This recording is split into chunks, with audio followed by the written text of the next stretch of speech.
Following the emergence of the two beasts at the behest of the dragon, and the naming of those marked with the number of the beast, we now see a contrasting image in the companions of the Lamb, in which we see a reemergence of the 144,000 who are marked with the name of the Lamb and the name of his Father.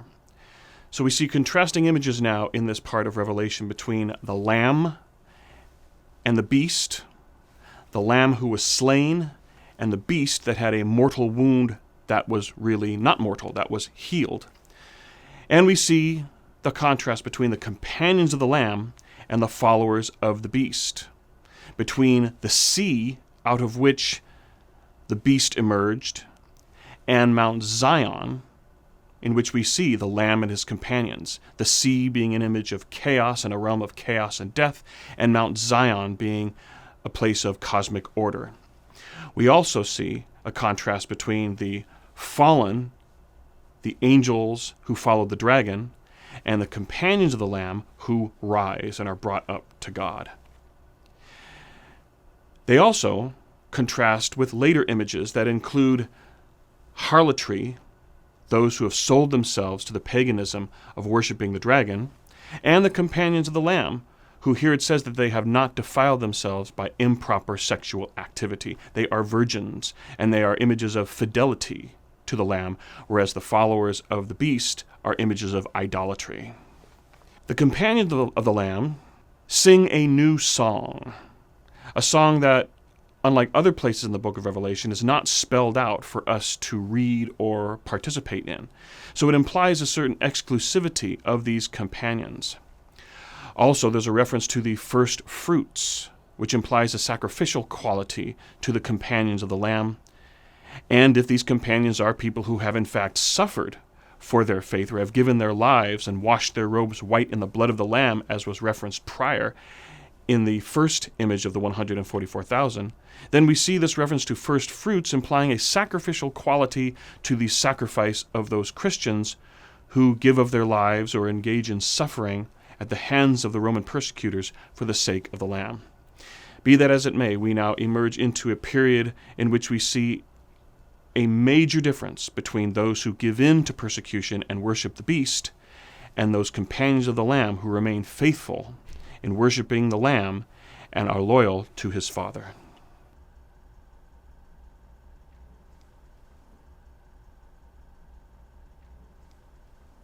After John sees the vision of the companions of the Lamb, he now has a vision of three angels who declare three things: joy, woe, and they emit a warning. The first is one of joy, which is a call to conversion and worship. The second angel calls forth a woe for Babylon and its fall. The third angel calls out a warning, which is a call to remain faithful to those who suffer persecution and may be tempted to give in, warning them, don't worship the beast. In the midst of all this, the image of the three angels concludes with the second beatitude in the book of Revelation, which declares, "Blessed are those who die in the Lord from now on. Let them rest from their labors, for their good deeds go with them." In other words, blessing to those who suffer death for giving witness to the Lamb. And so we have threats that are balanced by the beatitude. Threats of death for not worshiping the beast are balanced by a blessing for those who remain faithful.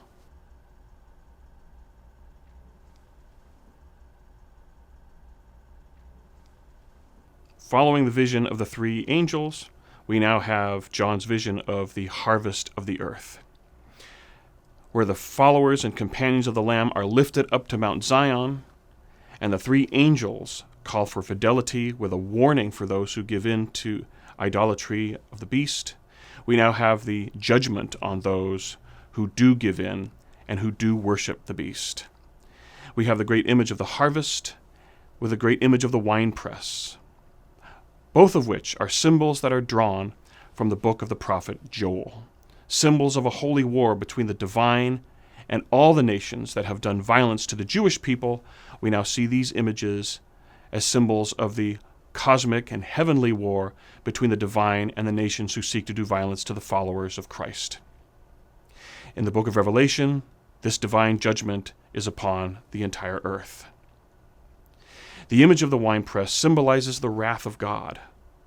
And we will see this again in the great battle between Christ and the beast later on in chapter 19, verse 15 of the book of Revelation.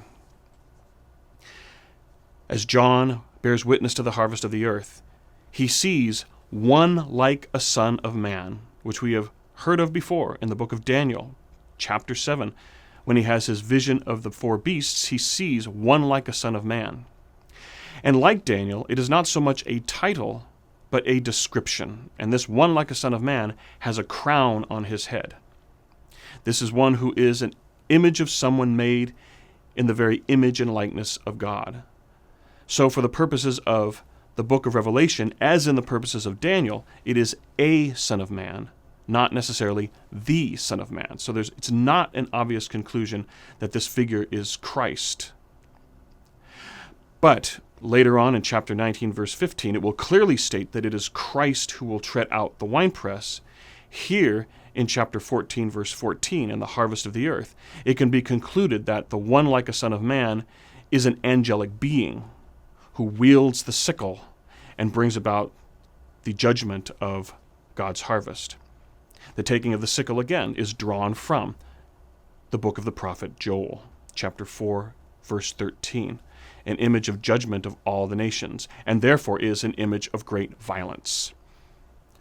One like a son of man, along with another angel, reaps the harvest of the earth and gathers the grapes, the proverbial grapes, into a huge winepress, which is described as the winepress of God's wrath. And in this we see again three themes coming forth: judgment, bloodshed, and battle. First, judgment is compared to the trampling of the grapes. Bloodshed is described as covering the land for 200 miles, rising as high as a horse's bridle. And in the end, battle is only hinted at, but will later come forth in the final victory of the King of Kings, in which the battle of the harvest is spelled out in greater detail in the visions that follow.